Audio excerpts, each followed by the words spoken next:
নিজেরা সাক্ষাৎ করে শিক্ষা উপদেষ্টাকে বলে এসেছি, উনি আমাদের সঙ্গে ওয়াদা করেছে প্রয়োজনে সংস্কার করতে পারো আর না পারো, শিক্ষা ব্যবস্থাকে বিগত ফ্যাসিস্ট সরকার যেভাবে বিতর্কিত করেছে ঠিক বিতর্কের আগে চলে যাবেন তিনি। এরপরে এমন লোকদেরকে পাঠ্যক্রম সংশোধন পরিমার্জনের দায়িত্ব দেওয়া হয়েছে যারা এক একজন চিহ্নিত মুনকির হাদিস, হাদিস অস্বীকারী, ইসলাম বিদ্বেষী। এগুলো ঘাপটি মেরে আছে নানা জায়গায়, উপদেষ্টাদের বিভ্রান্ত করেছে তারা। আমি জানি না আমার এই বক্তব্য প্রধান উপদেষ্টা থেকে উপদেষ্টাদের কাছে পৌঁছবে কিনা। ফেসিবাদের আমলে আমরা দেখেছি রন্ধ্রে রন্ধ্রে দেশে পড়তে পড়তে প্রশাসনের নানা জায়গায় নাস্তিক মুরতাদদের বসিয়েছে হাসিনা সরকার। আপনারা যদি মনে করেন তাদেরকে দিয়ে সংস্কার করবেন, সংশোধন করবেন, পরিমার্জন করবেন, আমরা ধৈর্য ধরছি, এর মানে এই যে আমরা খবর রাখছি না বা হাল ছেড়ে দিচ্ছি না। ওই নাস্তিক মুরতাদরা কিসের সংশোধন করবে, কিসের পরিমার্জন করবে? তারা এই পরিবর্তিত বাংলাদেশে, নতুন বাংলাদেশে, স্বাধীন বাংলাদেশে থাকবারই অধিকার রাখে না। উপদেষ্টাদের বলবো, শিক্ষা উপদেষ্টাকে বলবো, প্রয়োজনে আমরা এমন আন্দোলন করব যে এক একটা নাস্তিক এদেশের মাটি এতটাই উত্তপ্ত হবে, তাসলিমার মতো এক এক নাস্তিক দেশ ছাড়তে বাধ্য হবে। আমরা পরিবর্তনের পরে দেশকে পুনর্গঠন করতে চাই। কি করে পুনর্গঠন করবেন দেশকে? আমেরিকার থিওরি দিয়ে, রাশিয়ার থিওরি দিয়ে, ভারতের থিওরি দিয়ে? কিসের, কোন চিন্তায়, কোন ফর্মুলা রাষ্ট্র গঠন করবেন? পরিবর্তন তাদের দেশেও হয়, ঘন ঘন হয়। আমরা মনে করি, আমরা বিশ্বাস করি রাসূলুল্লাহ সাল্লাল্লাহু আলাইহি ওয়াসাল্লামের আদর্শ ছাড়া রাষ্ট্র পুনর্গঠন সম্ভব নয়।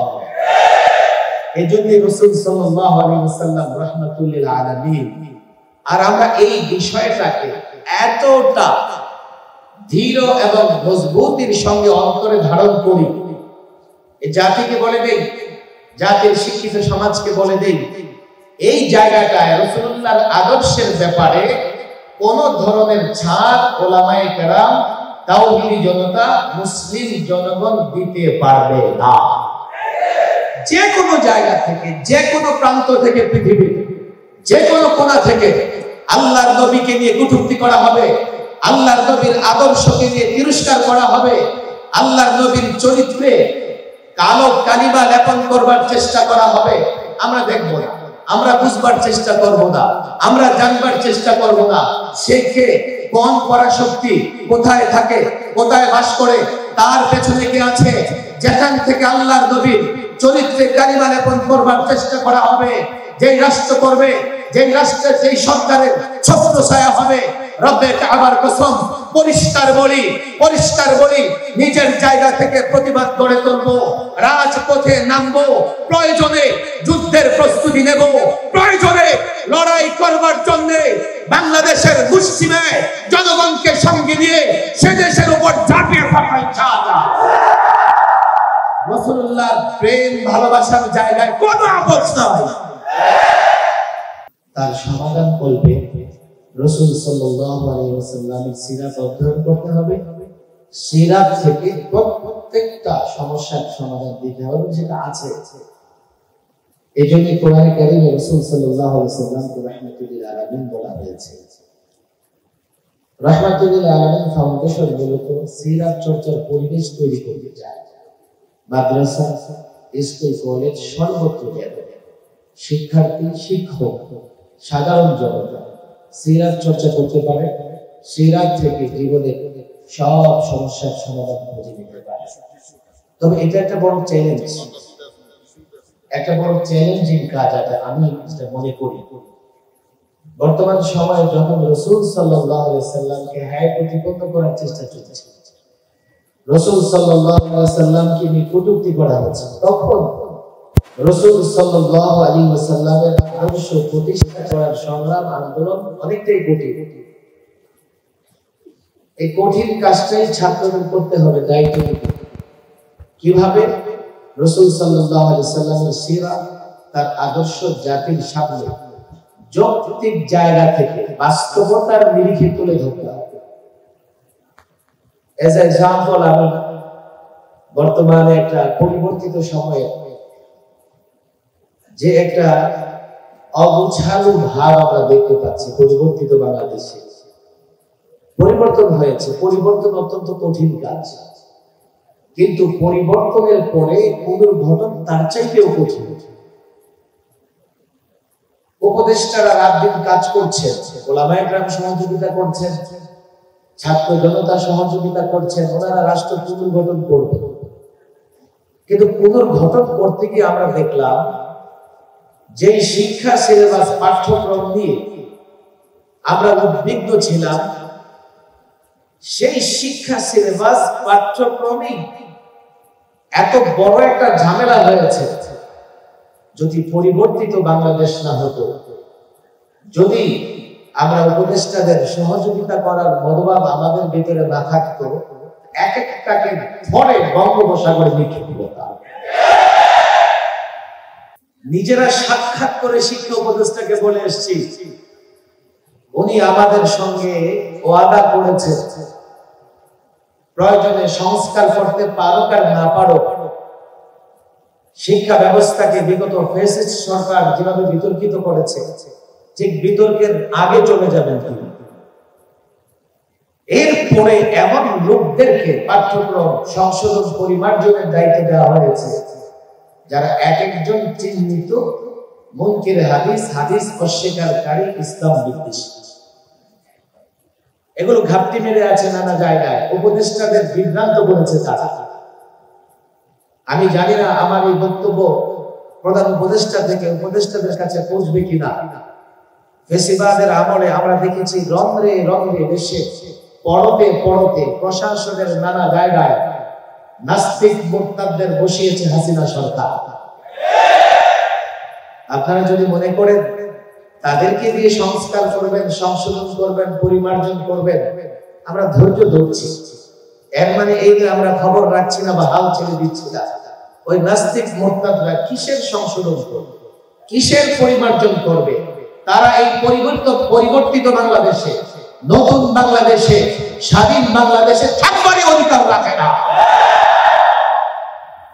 উপদেষ্টাদের বলবো, শিক্ষা উপদেষ্টাকে বলবো, প্রয়োজনে আমরা এমন আন্দোলন করব যে এক একটা নাস্তিক এদেশের মাটি এতটাই উত্তপ্ত হবে, তাসলিমার মতো এক এক নাস্তিক দেশ ছাড়তে বাধ্য হবে। আমরা পরিবর্তনের পরে দেশকে পুনর্গঠন করতে চাই। কি করে পুনর্গঠন করবেন দেশকে? আমেরিকার থিওরি দিয়ে, রাশিয়ার থিওরি দিয়ে, ভারতের থিওরি দিয়ে? কিসের, কোন চিন্তায়, কোন ফর্মুলা রাষ্ট্র গঠন করবেন? পরিবর্তন তাদের দেশেও হয়, ঘন ঘন হয়। আমরা মনে করি, আমরা বিশ্বাস করি রাসূলুল্লাহ সাল্লাল্লাহু আলাইহি ওয়াসাল্লামের আদর্শ ছাড়া রাষ্ট্র পুনর্গঠন সম্ভব নয়। এজন্য রাসূল সাল্লাল্লাহু আলাইহি ওয়াসাল্লাম রাহমাতুল লিল আলামিন। আর আমরা এই বিষয়টাকে এতটা দৃঢ় এবং মজবুতির সঙ্গে অন্তরে ধারণ করি, এই জাতিকে বলে দেই, জাতির শিক্ষিত সমাজকে বলে দেই, এই জায়গাটায় রাসূলুল্লাহর আদর্শের ব্যাপারে কোন ধরনের ছাড় ওলামায়ে কেরাম, তাওহীদি জনতা, মুসলিম জনগণ দিতে পারবে না। যে কোনো জায়গা থেকে, যে কোনো প্রান্ত থেকে, পৃথিবীর যে কোনো কোণা থেকে আল্লাহর নবীকে নিয়ে কটূক্তি করা হবে, আল্লাহর নবীর আদর্শকে নিয়ে তিরস্কার করা হবে, আল্লাহর নবীর চরিত্রে কালো কালিমা লেপন করবার চেষ্টা করা হবে। আমরা দেখব না, আমরা বুঝবার চেষ্টা করব না, আমরা জানবার চেষ্টা করব না সে কে, কোন পরাশক্তি, কোথায় থাকে, কোথায় বাস করে, তার পেছনে কে আছে। যেখান থেকে আল্লাহর নবীর চরিত্রে কালিমা লেপন করবার চেষ্টা করা হবে, যেই রাষ্ট্র করবে, যেই রাষ্ট্রের যেই সরকারের ছত্রছায়া হবে, রব্বে কাবার কসম, পরিষ্কার বলি, নিজের জায়গা থেকে প্রতিবাদ গড়ে তুলবো, রাজপথে নামবো, প্রয়োজনে যুদ্ধের প্রস্তুতি নেব, প্রয়োজনে লড়াই করবার জন্য বাংলাদেশের মুসলিম জনগণকে সঙ্গে নিয়ে সে দেশের উপর ঝাঁপিয়ে পড়া ইনশাআল্লাহ। রাসূলুল্লাহ প্রেম ভালোবাসার জায়গায় কোনো আপোষ নাই। ছাত্র সমাজকে বলবো, এটা একটা চ্যালেঞ্জিং কাজ। শুধুমাত্র কনফারেন্স করে মাহফিল করেই আমাদের এই দায়িত্ব আদায় হয়ে যাবে না। ঘরে ঘরে প্রত্যেকটা যুবককে, প্রত্যেকটা মুসলমানকে বোঝাতে হবে রাসূল রাহমাতুল লিল আলামিন। রাসূলের আদর্শ ঘরে নিয়ে আসো, তোমার ঘর শান্তিতে ভরে যাবে। রাসূলুল্লাহর আদর্শ সমাজে নিয়ে আসো, সমাজ শান্তিতে ভরে যাবে।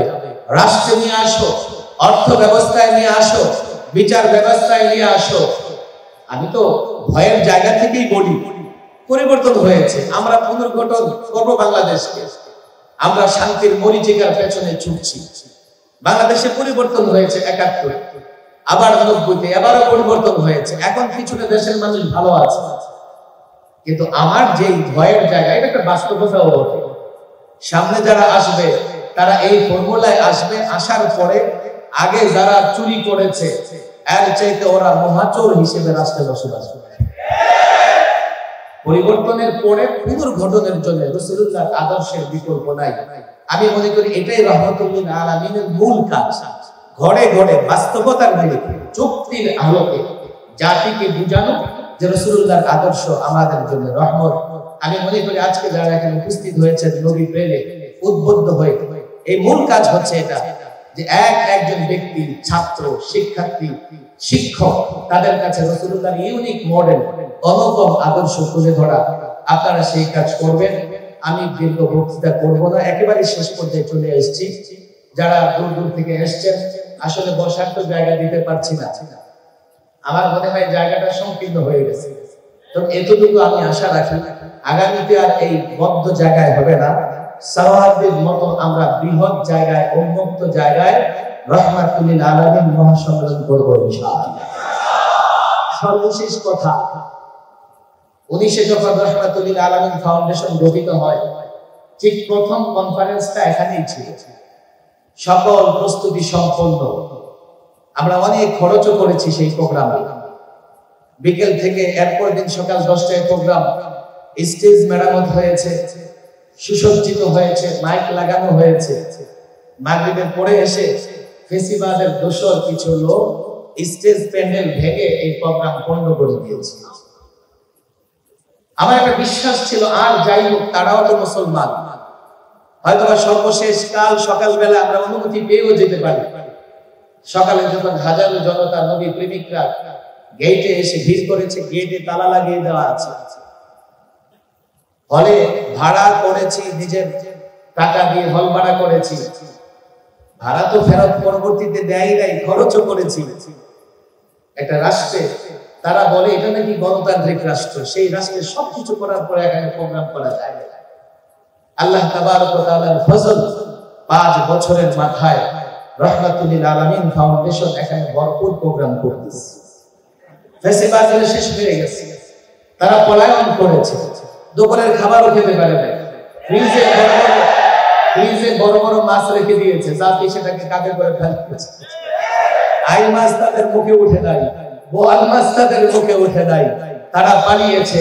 ছাত্র জনতা সজাগ থাকলে অন্তত আল্লামা মুফতি আমিন রাহিমাহুল্লাহর সুর মিলাইয়া বলতে চাই, আগামী 20 বছর বাংলাদেশে তাদের নাম নেওয়ার মতো কেউ থাকবে না। আল্লাহ তাবারক ওয়া তাআলা এই প্রোগ্রামকে কবুল করুন। বিশেষ করে এই প্রোগ্রামে সবচেয়ে বেশি শ্রম যারা দিয়েছেন, আমি একটু অসুস্থ ছিলাম, সংগঠনের মহাসচিব আহসান শরীফ, জাকারিয়া মাহমুদ, আফম আকরাম সাহেব সহ, তানবীর সিদ্দিকী সাহেব সহ যারা অনেকেই, আলামিন সরাইলি, আলামিন আজাদ, মোহাম্মদ হোসেন সোহরাব, ইয়ং একজন আলেম, আব্দুল কাইম হানাফি সহ যারা শ্রম দিয়েছেন, ভরপুর প্রোগ্রাম করেছেন, তাদেরকে ধন্যবাদ জানাই। আর কোনো কথা হবে না, উপস্থাপকরাও কোনো কথা বলবে না। এখন বন্ধুবর হযরত মাওলানা মামুনুল হক সাহেব সর্বশেষ বক্তৃতা করবেন।